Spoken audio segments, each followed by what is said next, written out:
నన్ను మీరు దయచేసి క్షమించండి. ఏలూరు పట్టణంలో ఎంతమంది సేవకులు ఉంటారండి? మొత్తం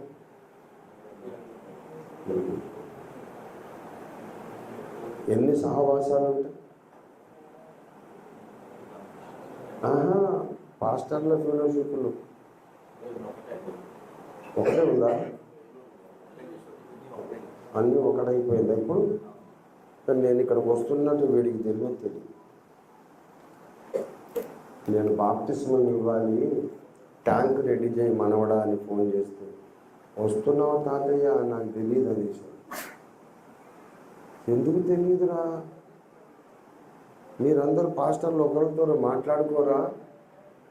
వచ్చాక ఇజ్రాయిల్ని అడిగా, అంటే ఎవరి సేవ వాళ్ళది అయిపోయింది అయ్యగారు. ఇది ఏలూరు సమస్యే కాదు, ఆంధ్రప్రదేశే కాదు, తెలుగు నేల మాత్రమే కాదు, ప్రపంచ క్రైస్తవ సమాజం యొక్క పరిస్థితి లాగా ఒకళ్ళనొకళ్ళు హత్తుకొని మిక్కటమైన ప్రేమతో కలిసి ఉండటం కాకుండా ఏదో సందర్భం వచ్చినప్పుడు కలుసుకుంటున్నాం, ఎదురైనప్పుడు వాళ్ళు ప్రైజ్లాడు, తర్వాత ఎప్పుడు ఎవరికి ఎవరు గుర్తుకు రారు.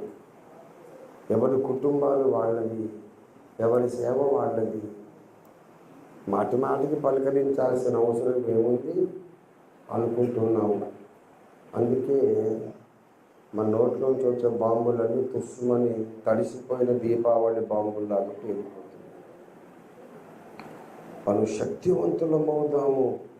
ఈ రోజు నుండైనా ఒకరినొకరు మిక్కటముగా ప్రేమించుకుందాము, మిక్కటముగా గాఢముగా ప్రేమించుకుందామండి.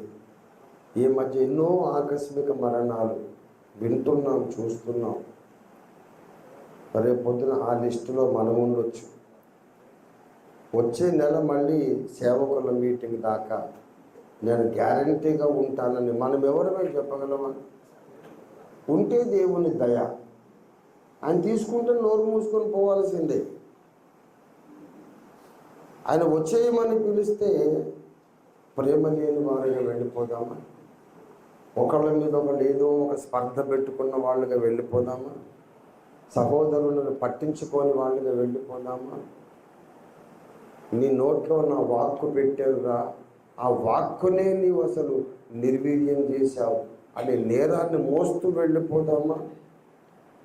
శ్రమపడడానికి సిద్ధ మనస్సేది, ప్రేమించడానికి సిద్ధమైన మనస్సేది. భారతదేశానికి వాళ్ళ శక్తివంతులైన క్రైస్తవుల అవసరత ఉంది.